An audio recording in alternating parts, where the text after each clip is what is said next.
Hello दोस्तों, इस video में हम क्लास 10th मैथ्स के टर्म 2 के सभी चैप्टर्स के फॉर्मूलाज को कवर करेंगे। जो आपका टर्म 2 का एग्जाम है, यानी जो फाइनल बोर्ड का जो आपका एग्जाम होता है क्लास 10th का, उसमें ये चैप्टर्स आपके पास हैं। ये सभी 7 चैप्टर्स, इन सभी के फॉर्मूलाज को हम इस वीडियो में कवर करेंगे। ये वीडियो हिंदी मीडियम के स्टूडेंट्स के लिए है। अगर आप इंग्लिश मीडियम के स्टूडेंट हैं तो आपके लिए भी वीडियो अपलोड हो चुका है, उसका लिंक आपको इस वीडियो के डिस्क्रिप्शन में मिल जाएगा। शुरू करते हैं। सबसे पहले हम द्विघात समीकरण के फॉर्मूलाज को कवर करेंगे।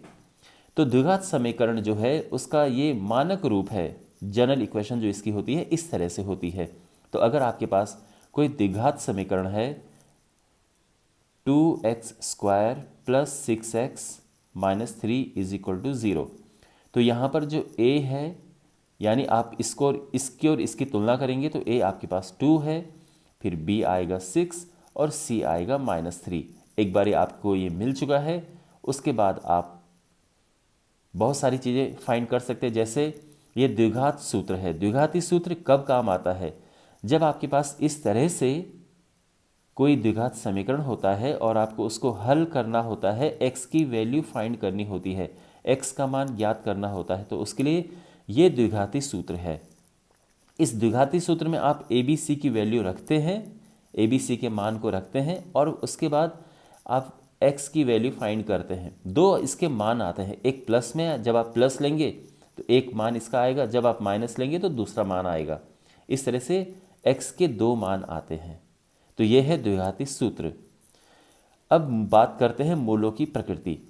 जब हमें मूलों की प्रकृति ज्ञात करनी होती है तो मूलों की प्रकृति से क्या मतलब है? यानी जो मूल होते हैं, x के मानों को हम मूल कहते हैं। तो x के मान किस तरह से हैं? ये वास्तविक है, ये वास्तविक नहीं है, ये समान है। देखो, क्योंकि जब आप द्विघात समीकरण को हल करते हैं आपके पास दो मान आते हैं। तो मान लो आपके पास x बराबर आया 1 2 और 1 -3। मान लो कि ये आया किसी चीज़ का, ठीक है। तो यहाँ पर आप देख सकते हैं कि हमारे पास ये जो x के मान आए हैं, पहली बात तो ये कि दोनों वास्तविक हैं, वास्तविक संख्या है ना ये। उसके बाद ये है कि ये दोनों असमान है, यानी समान नहीं है, ये अलग अलग हैं। और इसके बाद ये है कि दोनों परिमेय हैं। अब ये बिना हल किए, यानी इसको पहले हम हल करेंगे फिर निकालेंगे, लेकिन उसके बिना सीधे कैसे निकालें, तो उसके लिए एक तरीका है। तो हम क्या करते हैं, ये निकालते हैं और इसको कहते हैं विविक्त कर। तो यहाँ पर आप देख सकते हैं ए बी सी जो है। तो अगर आपके पास क्वेश्चन ये आ जाए कि ये है आपका समीकरण और आपको ये पता करना है कि इसके मूलों की प्रकृति क्या है, वास्तविक है वास्तविक नहीं है, तो आपको ए बी सी ये निकालना होता है और उसके बाद फिर b² - 4 इससे निकालना होता है। तो b की जगह पे हम रखेंगे 6 -4, a है 2 और c है -3। इसको हल करेंगे तो ये आएगा 36 और ये माइनस माइनस का हुआ प्लस, 4 3 12 दूनी 24 और ये आ जाएगा टोटल 60। ठीक है ना, 4 दूनी 8 8 3 24 और 6 6 36 40 50 60, बिल्कुल ये आ गया है। तो ये हमारा विविक्त कर है, डिस्क्रिमिनेंट। ध्यान रखना, इसको डी से भी लिखते हैं, डी इसका सिंबल होता है। अब यहाँ पर आप देखो, तो यहाँ पर आप देख सकते हैं कि ये है धनात्मक, पॉजिटिव है ना, ये 0 से बड़ा है। तो जब 0 से बड़ा होता है तो वास्तविक मूल होते हैं, 0 के बराबर है तो भी वास्तविक होते हैं।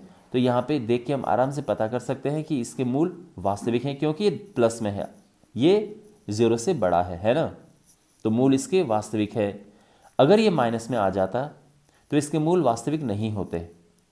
इसके बाद यहाँ पर हम देखते हैं, देखो, जब 0 से बड़ा है तो दो केस हैं, या तो 0 से बराबर हो सकता है और यह 0, या तो 0 के बराबर हो सकता है, यह 0 से बड़ा हो सकता है।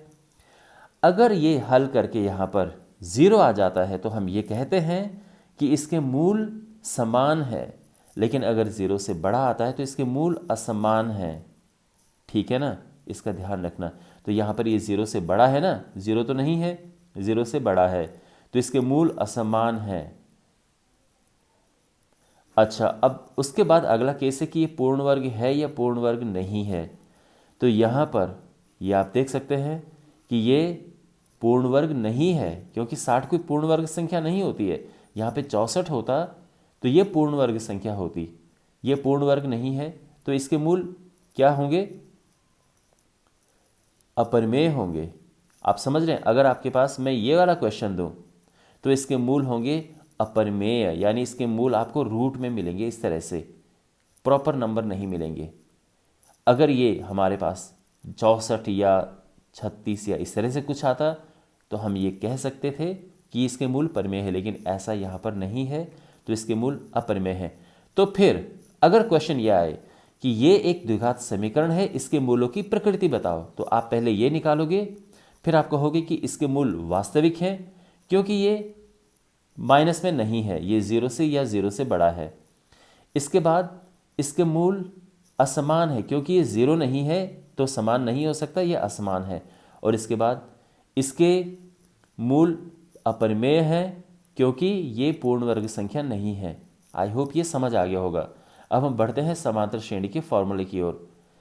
यहाँ पर समांतर श्रेणी अगर 3 पद एपी में है तो इस तरह से लिखते हैं। बहुत ही कमाल का ये टेक्निक होता है।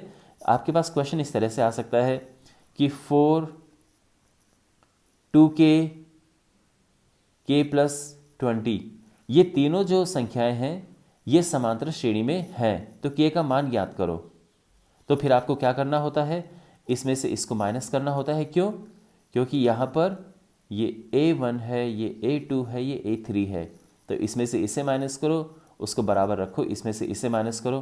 तो यहीं पर अगर इस क्वेश्चन को करना हो कि यहाँ अगर ये तीनों AP में है तो k का मान बताओ, तो आपको क्या करना है, इसमें से इसे माइनस करना है, तो ये 2k माइनस 4 हो जाएगा, बराबर इसमें से इसे माइनस करो, यानी k प्लस 20 माइनस 2k, और ऐसा करके फिर हमें k मिल जाएगा।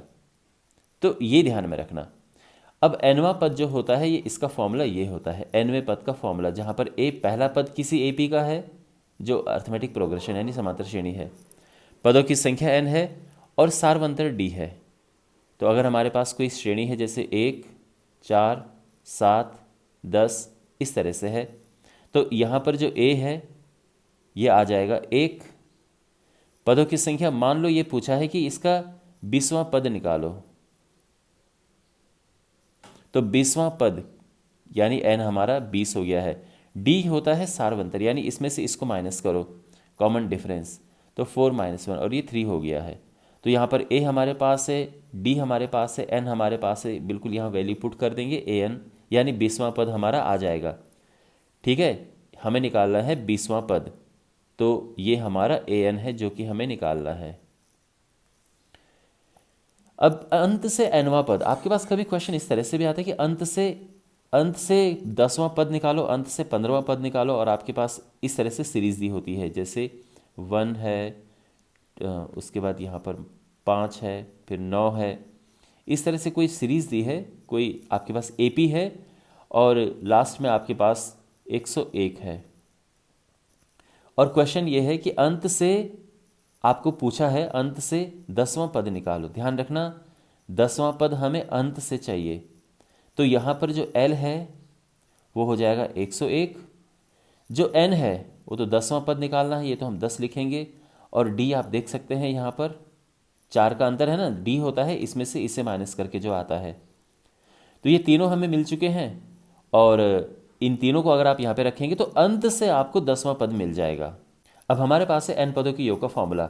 देखो, अगर हमारे पास कोई AP है, जैसे 1 + 5 + 9 + इस तरह से कोई AP है, और क्वेश्चन ये है कि इसके 20 पदों का योग ज्ञात करो।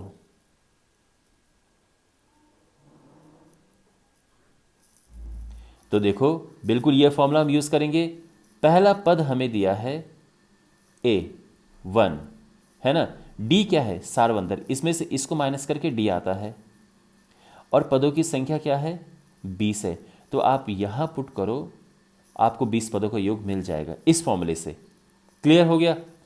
लेकिन आप इस फॉर्मूले का भी यूज़ कर सकते हैं n पदों का योग ज्ञात करने के लिए, अगर आपके पास आखिरी पद दिया हो, अंतिम पद आपके पास है, यानी अगर आपके पास क्वेश्चन इस तरह से आता है, देखो मैं इसको इरेज कर रहा हूँ, अगर आपके पास क्वेश्चन इस तरह से आता है कि 1 + 5 + 9 और ऐसे ही 77, इस तरह से कोई सीरीज़ आपके पास है और आपको इन सब का योग ज्ञात करना है। देखो आपके पास पहला पद है, आपके पास सार्वंतर निकल जाएगा माइनस करके, कॉमन डिफरेंस।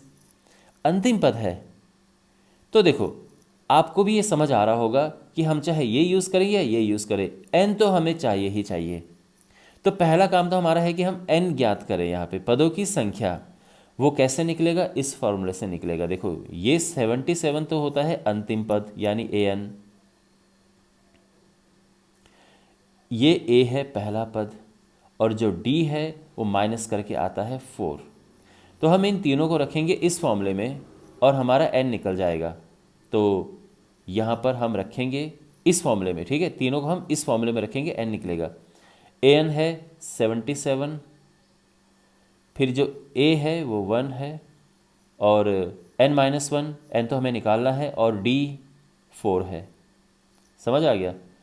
अब यहाँ से n निकल जाएगा तो ये आएगा, इसको आना चाहिए n बराबर 20 आ जाएगा, ये है ना, ये -4 होगा, 3 हो जाएगा 80, 4 से डिवाइड हो गया, ये n हमारा 20 आ गया। अब आपके पास दो चॉइस है, या तो आप ये यूज़ करो या ये यूज़ करो, कोई सा भी एक यूज़ कर सकते हो, लेकिन आप समझ सकते हैं कि ये आसान है यूज़ करना। यहाँ पर हम सीधे 20/2 रखेंगे, पहला रख दो प्लस लास्ट वाला रख दो। यहाँ पे थोड़ा कैलकुलेशन ज़्यादा करनी है, लेकिन आंसर इससे भी आ जाएगा। तो इस तरह से हम इनको यूज़ करते हैं। और फाइनली ये क्वेश्चन आपके पास इस तरह से आ सकता है कि nवां पद दिया है, यानी Sn जो है वो है n² + 2n, ये क्वेश्चन आ सकता है। और हमें ज्ञात करना है कि इसका 10वां पद क्या होगा। आप समझ रहे हैं, यानी आपके पास क्वेश्चन आएगा कि इसका 10वां पद बताओ। तो 10वां पद होता है S10 - S9, इस फॉर्मूले का ध्यान रखना। 10वां पद निकलता है 10 पदों का योग माइनस 9 पदों का योग। अब आपके मन में प्रश्न होगा कि ये फिर कैसे निकलेगा 10 पदों का योग। तो यहाँ पे n बराबर 10 रखो, तो 10 पदों का योग आ जाएगा, ये आ जाएगा 10 का स्क्वायर + 2 × 10 यानी 100, 120। और यहाँ पर 9 रखिए, 9 रखिए, तो क्या होगा, 9 में 81, 9 दूनी 18, और ये आएगा 99। तो इसका 10वां पद आ जाएगा इनको माइनस करके, यानी 120 - 99, और फिर जो है ये 21 हमारा आंसर आ जाएगा। तो ये इस तरह की से हमें मिलेगा ये n पदों का nवां पद हम निकालेंगे अगर हमारे पास Sn इस प्रकार से दिया हो। सब क्लियर हो गया? ओके, अब हम बढ़ते हैं वृत्त की ओर। तो वृत्त में देखो ऐसे कोई फॉर्मूले नहीं होते हैं, इसमें बेसिकली रूल्स होते हैं। तो यहाँ पर ये आप जानते हैं कि ये वृत्त है, ये त्रिज्या होती है, ये इसकी जीवा है। जब केंद्र से जीवा पर आप लंब डालते हैं तो ये समद्विभाजित होता है, यानी AM = MB होता है। तो ये ध्यान रखना कि जो लंब होता है ये इसको दो भागों में बांटता है, तो AM = MB हो जाता है। अच्छा, और यहाँ पर आप पाइथागोरस प्रमेय लगा सकते हैं, यानी OB² = OM² + MB²। तो आपके पास क्वेश्चन इस तरह से बड़े पॉपुलर क्वेश्चंस आते हैं कि अगर आपके पास ये वृत्त है, उसका केंद्र ये है, ये जीवा है, और यहाँ पर ये लंब जो है इसकी लंबाई है 4 सेंटीमीटर और त्रिज्या है 5 सेंटीमीटर। तो ये बताओ ये जो जीवा है AB, ये क्या होगा। तो आपको क्या करना है, ये यहाँ पर इसको एक ट्रायंगल पूरा करना है, समकोण त्रिभुज हो गया, ये तो 5 है। इससे क्या होगा कि ये निकल जाएगा AM। तो 5 का स्क्वायर बराबर 4² + AM², इस तरीके से AM हमारा 3 आ जाएगा, और पूरा इसका डबल यानी 6 आ जाएगा। इस तरीके से ये जीवा की लंबाई निकलती है। वृत्त में जो टेंजेंट होती है, स्पर्श रेखा, अगर बाहर किसी बिंदु से आप किसी वृत्त पर स्पर्श रेखा डालते हैं तो हम 2 स्पर्श रेखाएं डाल सकते हैं, ध्यान रखना। तो एक ये है और एक ये है। अब यहाँ पर ठीक से समझो, केंद्र से अगर हम इस बिंदु को मिलाएं तो इस तरीके से OP लाइन हम ड्रॉ कर सकते हैं। केंद्र से स्पर्श रेखा पर अगर आप लाइन ड्रॉ करते हैं तो 90 डिग्री का एंगल बनता है। ये इंपॉर्टेंट बात है, ध्यान रखना कि ये हमारे पास एक वृत्त है, इस वृत्त को टच करते हुए ये स्पर्श रेखा जा रही है। स्पर्श रेखा है तो स्पर्श करते ही जाएगी। तो यहाँ पर जहाँ पर ये स्पर्श रेखा इस वृत्त को टच कर रही है उसको कहते हैं स्पर्श बिंदु।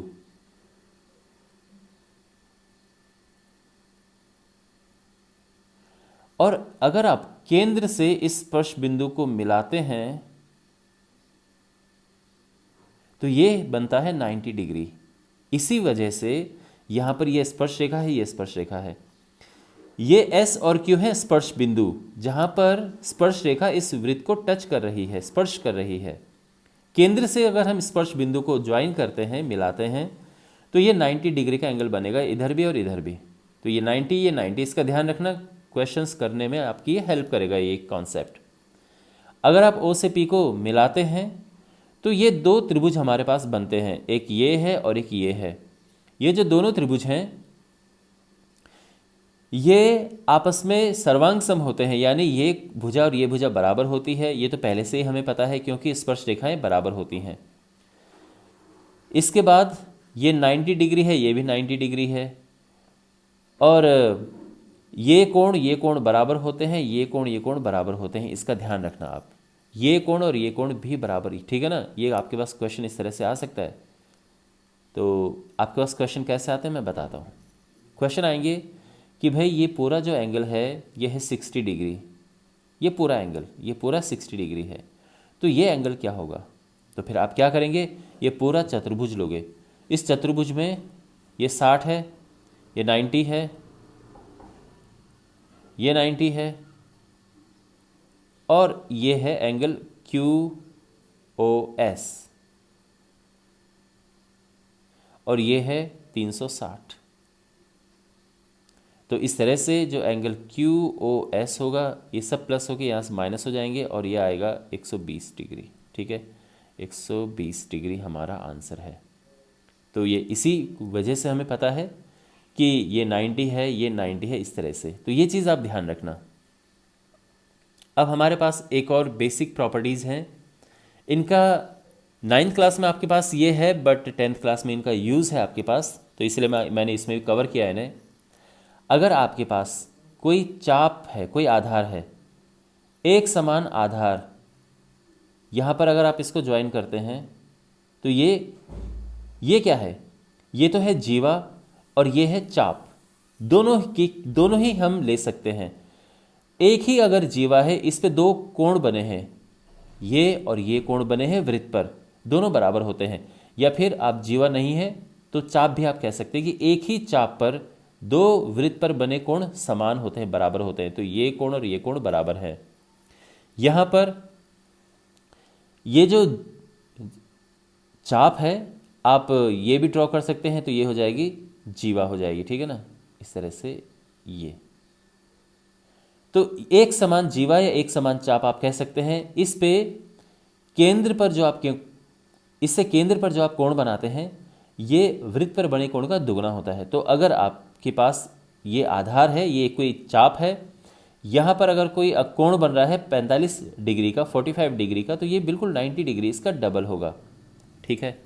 तो ये है प्रॉपर्टी। इसके बाद हमारे पास ये प्रॉपर्टीज़ हैं, अर्धवृत्त पर बना कोण 90 डिग्री होता है। तो ये व्यास है, व्यास पर हम ये कोण बना रहे हैं और ये 90 डिग्री होता है, ठीक है ना। ये ध्यान रखना कि ये व्यास है और व्यास पर जो है ये हमारा व्यास, और इस पे ये कोण बन रहा है, तो ये 90 डिग्री है।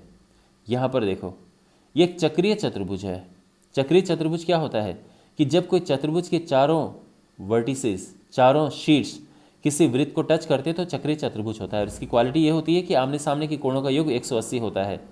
तो अगर आपके पास क्वेश्चन ये आ जाए कि ये 100 डिग्री है, ये क्या होगा, तो ये 80 हो जाएगा, क्योंकि दोनों का योग 180 होना चाहिए। इसी तरह से अगर मान लो कि ये 90 है तो ये क्या होगा, तो इससे भी 90 होना चाहिए, क्योंकि आमने सामने के कोणों का योग 180 होता है। इसके बाद हमारे पास ये चतुर्भुज है और इसकी क्वालिटी ये है कि ये वृत्त को बाहर से टच कर रहा है। यहाँ तो इस तरह से था, यहाँ बाहर से टच कर रहा है। तो यहाँ पे क्या होता है कि जो इसकी भुजाएं हैं केंद्र पर कोण बनाती हैं, तो आमने सामने की जो भुजाएं हैं वो जो केंद्र पर कोण बनाती हैं वो आपस में समपूरक होते हैं, यानी इनका योग करेंगे तो 180 आएगा। इस तरह से इसको और इसको प्लस करोगे तो 180 आएगा। ये बहुत ही ज़्यादा इंपॉर्टेंट है। इस तरह से क्वेश्चन आते हैं आपके पास, ये दे देंगे कि ये 100 डिग्री है, ये बताओ, तो 180 से माइनस कर देना, 80 डिग्री हो जाएगा इस तरह से। ओके, अब ये है हमारे पास फाइनली, और ये भी बेसिक है, ये है स्पर्श रेखा, और पीटी जो है इसको हम कहते हैं स्पर्श रेखा की लंबाई। केंद्र से इस पर स्पर्श बिंदु जो है वहाँ पर एक लाइन ड्रॉ की तो ऑटोमेटिकली ये 90 डिग्री हो जाएगा, और ओ से टी तक ये जो दूरी है आप इस फॉर्मूले से निकाल सकते हैं। तो ये बेसिक एक कॉन्सेप्ट है, ठीक है। मैं उम्मीद करता हूँ कि वृत्त का जो चैप्टर के सभी फॉर्मूले हैं बहुत ही इंपॉर्टेंट हैं और आपको बहुत अच्छे से समझ आ गए होंगे। अब हमारे पास है रचनाएं। देखो इसमें इस चैप्टर में कोई फॉर्मूला था नहीं, तो फिर मुझे लगा, मैंने सोचा कि एक रचना आपके लिए मैं लिख देता हूँ जो कि बहुत ही इंपॉर्टेंट है। एक वृत्त दिया है, हमें बाहर से उस पर स्पर्श रेखाएं बनानी है, तो ये और ये स्पर्श रेखाएं बनी हैं। अब ये कैसे बनी है मैं आपको बताता हूँ। एक वृत्त है और इस वृत्त का केंद्र O है, और हमें एक बाहरी बिंदु जो कि P है, यहाँ से इस वृत्त पर दो स्पर्श रेखाएं बनानी है। दो स्पर्श रेखाएं क्यों? क्योंकि एक बाहरी बिंदु से किसी वृत्त पर दो स्पर्श रेखाएं ही हम बना सकते हैं। तो इसके स्टेप्स देखो, सबसे पहले हम O से P को ज्वाइन करेंगे, O से P को मिलाएंगे, ठीक है ना। तो ये हो गया। इसके बाद हम OP को समद्विभाजित करेंगे, यानी दो बराबर हिस्सों में बांटेंगे, जैसे हम समद्विभाजित करते हैं किसी रेखा को। तो ये जो है हमने चाप इस पर खींचा और ये बन गया है। ये हम इस पर यानी यहाँ से रखेंगे, चाप खींचेंगे, फिर यहाँ से रख के चाप खींचा, फिर ठीक है ना, इस तरह से यहाँ इधर इधर चाप खींचा, इसको मिला दिया, और ये हमें मध्य बिंदु मिल चुका है। समझ गए आप। इसके बाद यहाँ पर इसको केंद्र मानकर, और यहाँ पर हम प्रकार इस तरह से रखेंगे, इसको ऐसे घुमाएंगे और ये बन जाएगा सर्कल कंप्लीट। तो ये हो गया है इसका, ये हम वृत्त बना देंगे, ठीक है इसको। इसके बाद यहाँ पर ये जो दो बिंदु हमें मिले हैं, यानी इस पे और इस पे क्या है, ये दोनों वृत्त एक दूसरे को काटते हैं, तो P से हम इनको ज्वाइन कर देंगे। तो P से हम इनको ज्वाइन करेंगे, तो यहाँ पे और यहाँ पे हमने ये ज्वाइन किया, इस तरह से दूसरा भी हम ये ज्वाइन कर देंगे, और ये हमारे दो स्पर्श रेखाएं हमें मिल चुकी हैं। अगर आप इनको ज्वाइन करोगे, यानी यहाँ से इसे मिलाओगे, यहाँ से इसे मिलाओगे, तो ये क्या बनेंगे, ये 90 डिग्री हमें मिलेगा यहाँ पर इस तरह से। और ये पूरे आपको ये इसकी प्रॉपर रचना है, सारे स्टेप्स मैंने यहाँ पे लिखे हुए हैं। ओके, तो आई होप आपको ये समझ आया होगा। इस तरह से हम किसी बाहरी बिंदु से एक वृत्त पर स्पर्श रेखाएं बनाते हैं। इसके बाद है त्रिकोणमिति के कुछ अनुप्रयोग। अगेन इसमें कोई ऐसे फॉर्मूले नहीं है, क्योंकि इसमें सब ट्रिग्नोमेट्री पे बेस्ड चीज़ें हैं, बट मैं आपको थोड़ा चीज़ समझा दूंगा। पहली बात तो यह है कि जब भी आपको ये फॉर्मूले यूज़ करने हो, हमेशा आप 90 डिग्री वाला एंगल लेंगे, कोण लेंगे। आप 90 डिग्री के कोण वाला त्रिभुज लेंगे, यानी समकोण लेंगे। आप कभी ये वाला त्रिभुज मत लेना, ये त्रिभुज लगा के आप कभी भी मत कैलकुलेट करना, ठीक है। तो आप ये लेंगे, जब आपके पास इस तरह से आएगा तो पहले आप ये लेंगे और फिर ये पूरा लेंगे आप त्रिभुज। और कुछ क्वेश्चन आपके पास इस तरह से होते हैं, तो यहाँ पर मैं ये स्पेशल टाइप के क्वेश्चंस हैं आपके पास। ये जो क्वेश्चंस है, जैसे कि एक बादल दिख रहा है या एक पेड़ का टॉप है, एक मीनार दिख रही है, उसके टॉप का जो प्रतिबिंब है वो नीचे इस तरह से बन रहा है। तो ये दो तरह से बन सकता है, या तो आपकी जो अपनी हाइट है या जहाँ आप खड़े हैं बिल्कुल इसके लेवल पे हो, ज़्यादा आपकी हाइट, मतलब ये बहुत ज़्यादा ऊंचा है कि हम जो चीज़ जहाँ से आप देख रहे हैं उस हाइट को हम इग्नोर कर दें। यानी मान लो कि ये एक तालाब है, तालाब के सतह के साथ ही आप इसको देख रहे हो, तो जितना ये चीज़ ऊपर होती है उतना ही ये चीज़ नीचे होती है। तो मान लो कि ये कोई पेड़ है या कोई एक ऊंचा टावर है, बिल्कुल बना हुआ है तालाब के किनारे, तो जितनी इसकी ऊंचाई ऊपर होगी उतना ही नीचे होगा। तो जो एंगल ये है वही एंगल ये होगा, ठीक है ना। यहाँ पर मैं आपको बता देता हूँ कि यहाँ पे अगर आप यहाँ से देख रहे हो, अगर आप यहाँ से इसको देख रहे हो, तो इसको हम कहते हैं अवनमन कोण, और यहाँ से आप ऊपर देख रहे हो तो इसको कहते हैं उन्नयन कोण।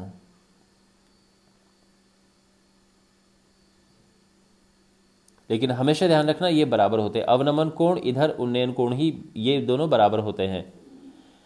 ऐसे ही यहाँ पे देखेंगे तो ये आप यहाँ से नीचे देख रहे हैं तो ये अवनमन कोण हो जाएगा। फिर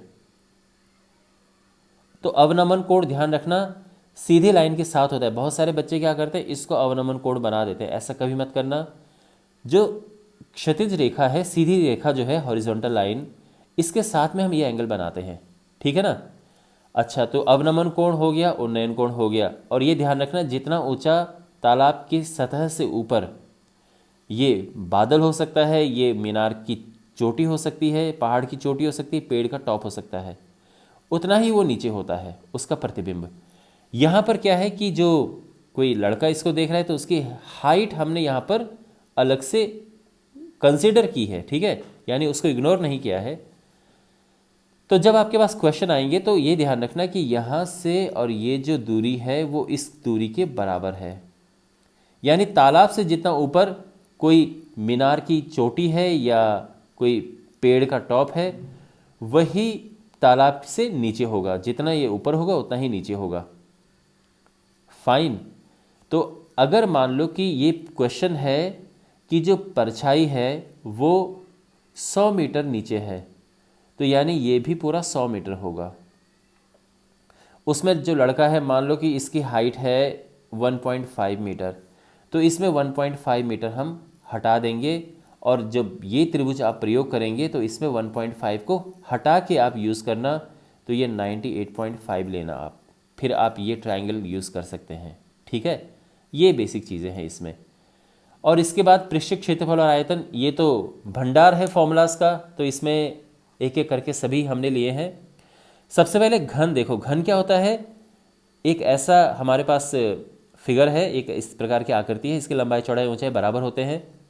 तो इसका पार्श्व पृष्ठ ये है। पार्श्व पृष्ठ मतलब केवल दीवारें जो हैं उनका क्षेत्रफल, ठीक है, केवल दीवारों का, ऊपर नीचे को छोड़ के केवल दीवारों का।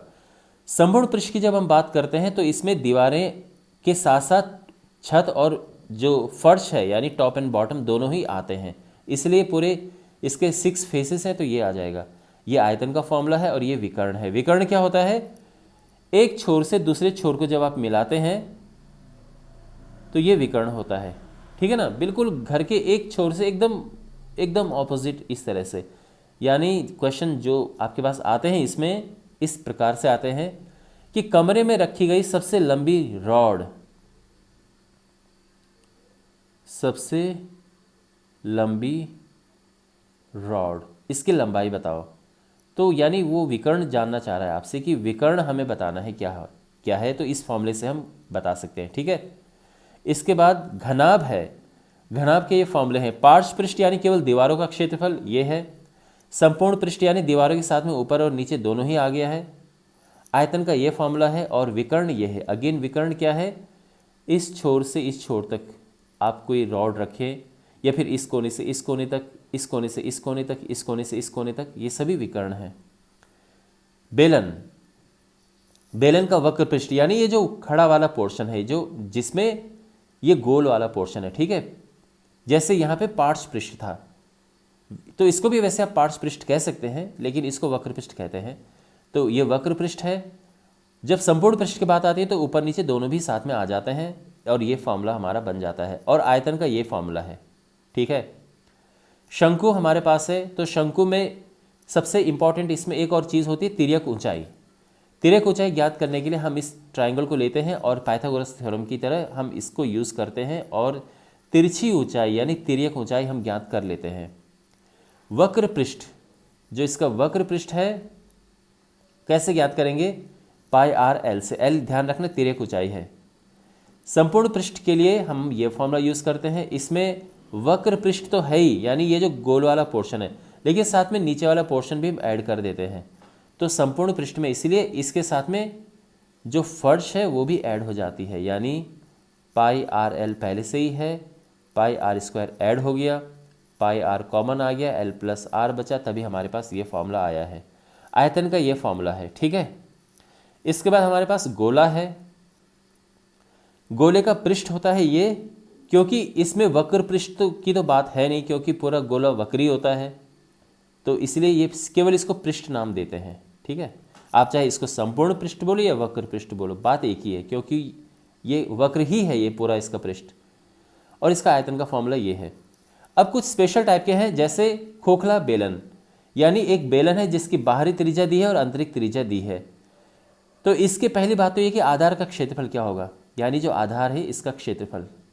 तो आधार केवल इतना है ना, क्योंकि अंदर से तो खोखला है ये, तो इसका क्षेत्रफल क्या होगा, तो ये इसका ध्यान रखना इस तरह से, यानी ये एक्चुअल में बना है बाहरी वृत्त का क्षेत्रफल माइनस अंदर के वृत्त का क्षेत्रफल, पाई कॉमन ले लो, ये बच जाएगा। अब बात करते हैं वक्र पृष्ठ की। वक्र पृष्ठ में क्या होगा कि यहाँ पे बाहर का जो वक्र पृष्ठ वो लेंगे जो कि ये है, अंदर का वक्र पृष्ठ लेंगे जो कि ये है, और इसके बाद इनको प्लस कर देंगे, ये वक्र पृष्ठ हमें मिल जाएगा, प्लस कर दिया हमने, ठीक है ना। अब संपूर्ण पृष्ठ, संपूर्ण पृष्ठ में बाहर, अंदर, ऊपर और नीचे सब आएंगे, तो अंदर और बाहर जो कुल वक्र पृष्ठ है वो तो आएगा ही, ठीक है ना। संपूर्ण पृष्ठ में क्या आएगा, वक्र पृष्ठ तो आएगा ही, और ऊपर नीचे वो भी आएगा, यानी ये हो गया है, ठीक है। तो जैसे मैंने बताया आधार का क्षेत्रफल ये था, ऊपर का भी सेम ही है, तो इसलिए डबल हो गया है ये, और इसका जो आयतन है इसका फॉर्मूला ये है। तो आयतन पूरे आयतन में से, यानी पूरा आयतन इसमें से अंदर जो हमने निकाल दिया है या खोखला जिस वजह से वो हुआ है उसका आयतन माइनस कर देंगे तो ये बच जाएगा, ठीक है ना, हमारा आंसर। और अर्धगोला यानी गोला आधा है, इसका वक्र पृष्ठ क्या होगा, तो इसके लिए हम केवल देखो ये वाला हिस्सा देखेंगे तो संपूर्ण पृष्ठ क्या होता है, आई मीन टू से मैं पूर्ण गोले की बात कर रहा हूँ। पूर्ण गोले में आपने पढ़ा ना, इसका पृष्ठ ये होता है, अर्धगोले का वक्र पृष्ठ हाफ हो जाएगा। संपूर्ण पृष्ठ के लिए वक्र पृष्ठ तो है ही, साथ में ये भी प्लस कर देंगे हम, तो ये पाई आर स्क्वायर ऐड हो गया है, ये आ गया। और आयतन जो है पूरे गोले का आयतन आपको पता है कि 4/3 पाई आर क्यूब होता है, और जब हम अर्धगोले की बात करेंगे तो हाफ हो जाएगा, 2/3 हो जाएगा, ठीक है। और अब हमारे पास फाइनली है सांख्यिकी। सांख्यिकी में देखो सबसे पहले है माध्य, फिर माध्यिका और फिर बहुलक। माध्य देखो, माध्य क्या होता है, इसके अलग अलग हमारे पास अलग अलग प्रकार से हमें आंकड़े दिए होते हैं, और उस हिसाब से हम अलग अलग फॉर्मूला यूज़ करते हैं। अगर आपके पास आंकड़े इस प्रकार से हों कि एक क्लास में बच्चों के अंक आए हैं, किसी के 15, 16, 12, 20, 13 इस तरह से, तो इनका माध्य ज्ञात करो, तो सीधा ये फॉर्मूला लगाएंगे, उनको प्लस करो और जितनी संख्याएं हैं उनसे भाग दे दो, 5 से भाग दे दो, ठीक है। लेकिन अगर हमारे पास बारंबारता बंटन है और इस तरह से दिया है कि भाई एक क्लास में कुछ बच्चे हैं और आई मीन उनके अंक हैं और कितने बच्चों के कितने अंक हैं वो लिखे हुए हैं, तो मान लो कि 12 अंक आए हैं 3 बच्चों के, 16 अंक आए हैं 4 बच्चों के, इस प्रकार से और भी है, तो हम क्या करते हैं, इनका आपस में गुणा कर देते हैं, f/x हो जाता है, ठीक है। और इसके बाद इनको गुणा करते हैं, 12×3 = 36, 16×4 = 64, फिर इनको प्लस करते हैं और फिर इनको भी प्लस करते हैं, और ये जो प्लस करके आया अपॉन यानी इसको भाग देंगे, ये जो प्लस करके आया आता है, ठीक है। तो ये फॉर्मूला तब यूज़ होगा। ये फॉर्मूला हम यूज़ करते हैं जब हमारे पास कल्पित माध्य विधि से हमें करना होता है। ये तो डायरेक्ट मेथड है, एकदम सीधी विधि, यह है कल्पित माध्य विधि। तो ये बात समझाने के लिए मैंने यहाँ पे आप एक एनसीईआरटी का एक एग्जाम्पल लिया है। यहाँ पे आप देख सकते हैं हमारे पास वर्ग अंतराल है और विद्यार्थियों की संख्या दी है। अब हम क्या करते हैं, पहले वर्ग चिन्ह ज्ञात करते हैं, यानी जो x है, तो कैसे पता चलेगा, इनको आपस में प्लस करके 2 से भाग देंगे, यानी इसका मध्य बिंदु हम ज्ञात करते हैं। तो प्लस किया 2 से भाग दिया, ये आ गया, प्लस किया 2 से भाग दिया, ये आ गया, ये हमें मिल चुका है। अब इसमें जो a है यानी कल्पित माध्य, वो हम बीच में से कोई लेते हैं, तो बीच में से यानी x में से लेंगे, ध्यान रखना, और इन दोनों में से कोई भी एक ले सकते हैं, या तो ये या फिर ये, जो आपका मन हो वो लें, लेकिन समझदारी है कि छोटा वाला लो ताकि माइनस में कम संख्याएं आए। तो ये हम लेंगे कल्पित माध्य, आप देख सकते हैं कल्पित माध्य a ले लिया है, और इसके बाद यहाँ पर इसमें से इसको माइनस करेंगे तो ये सब आया है, और फिर इनका गुणा कर देंगे तो ये f/d हो जाएगा। तो यह है कल्पित माध्य विधि से। और इसके बाद जो हमारा ये फॉर्मूला है, सीधा ये फॉर्मूला इस पर हम रखेंगे और हमारा आंसर आ जाएगा। ठीक है ना। ये इस तरीके से कल्पित माध्य विधि से हम ज्ञात करते हैं। ठीक है। और फाइनली हमारे पास ये फॉर्मूला है, इसको हम कहते हैं स्टेप डेविएशन मेथड, पग विचलन विधि, उसका फॉर्मूला ये है। इसके बाद है माध्यिका। माध्यिका में भी हमारे पास अलग अलग आंकड़े होते हैं, इनके अलग अलग फॉर्मूले हैं। अगर हमारे पास सिंपल इस तरह से है कि एक क्लास में बच्चे हैं, उनके अंक दिए हैं, और ध्यान रखना सबसे पहले अगर मान लो कि आपके पास बिल्कुल रैंडम डेटा दिया है, यानी सिंपल कि क्लास में बच्चों के नंबर दिए हैं, तो इसको बढ़ते क्रम में आप लिखेंगे। तो सबसे पहले कम मार्क्स लिखेंगे, फिर धीरे धीरे बढ़ते क्रम में लिखेंगे आप, और इसके बाद तब हमें इसकी माध्यिका ज्ञात करनी। तो हम ये देखते हैं कि इसमें पदों की संख्या कितनी है। तो पदों की संख्या 1 2 3 4 5, एन कितने हैं 5। ये विषम संख्या है, तो विषम संख्या तो ये फॉर्मूला लगेगा माध्यिका का। तो ये 5 है, तो 5 + 1 यानी 6/2 यानी 6/2 3 होता है, तो 30वां प्रेक्षण यानी ये आंसर आ गया है।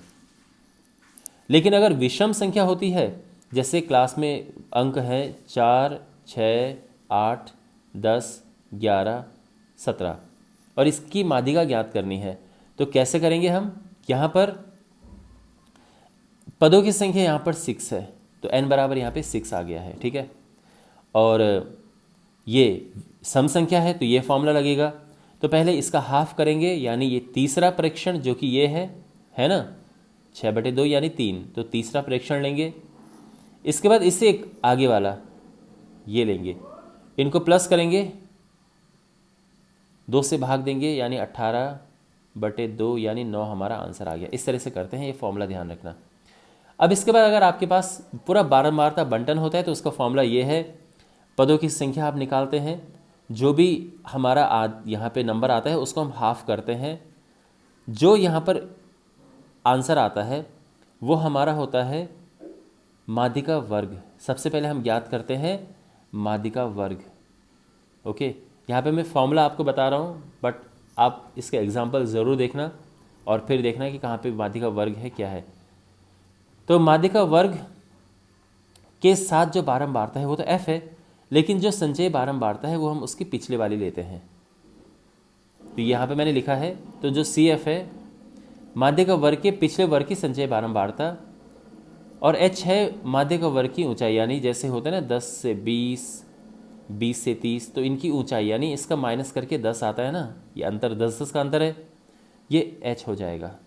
ये है फॉर्मूला है, आप ये ध्यान में रखना। इस तरह से बहुलक, बहुलक होता है जो सबसे अधिक बार आने वाला, सबसे अधिक बारंबारता वाला प्रेक्षण होता है। तो मान लो क्लास में बच्चों के अंक आए हैं 2 4 4 5 6 6 6 7 7, तो इसकी बारंबारता क्या है, तो आप देख सकते हैं इसमें इसका बहुलक क्या होगा, तो सबसे अधिक बारंबारता 6 की है, क्योंकि 3 बार आया है, तो इसका बहुलक 6 हो गया है। लेकिन जब आपके पास क्वेश्चंस हों किसमें पूरा प्रॉपर टेबल दिया हो, फिर कैसे करते हैं, तो हमें वहाँ पे बहुलक वर्ग ज्ञात करना होता है। तो यहाँ पर आप देख सकते हैं, सबसे पहले हमें, जैसे मैंने बताया, हमें बताना होता है कि बहुलक वर्ग क्या है। बार बार उसी का जिक्र यहाँ पर है, बहुलक वर्ग क्या है। देखो, बहुलक वर्ग होता है सबसे अधिक बारंबारता वाला वर्ग। तो सबसे अधिक बारंबारता ये है ना, तो बहुलक वर्ग हमारा ये है। ठीक है। अब यहाँ पर जो L है वो बहुलक वर्ग की निम्न सीमा है, यानी ये यहाँ पर 3 हो गया। अगर मैं इसके हिसाब से देखूंगा, F0 F1 F2, ये आप यहाँ पर सीरियल वाइज लिख दिया करो। ये है F0 F1 F2। F1 है जो बहुलक वर्ग वाली सबसे अधिक बारंबारता ये होती है, तो सबसे बड़ा F1 होता है। F0 उससे पिछले वाला और F2 उसके बाद वाला होता है। H इसकी ऊंचाई, तो अगर माइनस करेंगे तो यहाँ पे H2 आएगा। ठीक है ना। F0 F1 F2 क्या है 782। बस अब ये सब को मानों को आप यहाँ पे रख दो, आपका बहुलक आ जाएगा, आपका आंसर आ जाएगा। अंडरस्टैंड। और फाइनली एक बहुत ही इंपॉर्टेंट फॉर्मूला, माध्यक, बहुलक और माध्य में संबंध। माध्यक या माध्यिका, ओके, कुछ माध्यक कहते हैं, कुछ माध्यिका कहते हैं। तो ये मीडियन है, ये मोड है, और ये मीन है।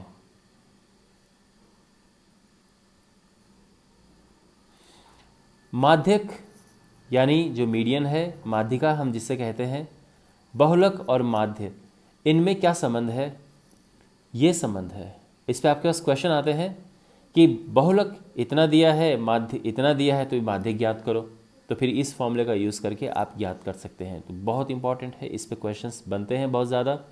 ओके, ऑलराइट, वेल, इसी के साथ ये वीडियो समाप्त होता है। मैं उम्मीद करता हूँ कि आपको बहुत यूज़फुल लगा होगा और सभी फॉर्मूले एक साथ हैं, तो आपकी रिवीजन में ये आपकी बहुत हेल्प करेगा। आपको कोई कुछ कहना हो अपनी बात, कमेंट बॉक्स में ज़रूर कहिए। इस वीडियो को अपने फ्रेंड्स के साथ में शेयर कीजिए। Thanks for watching.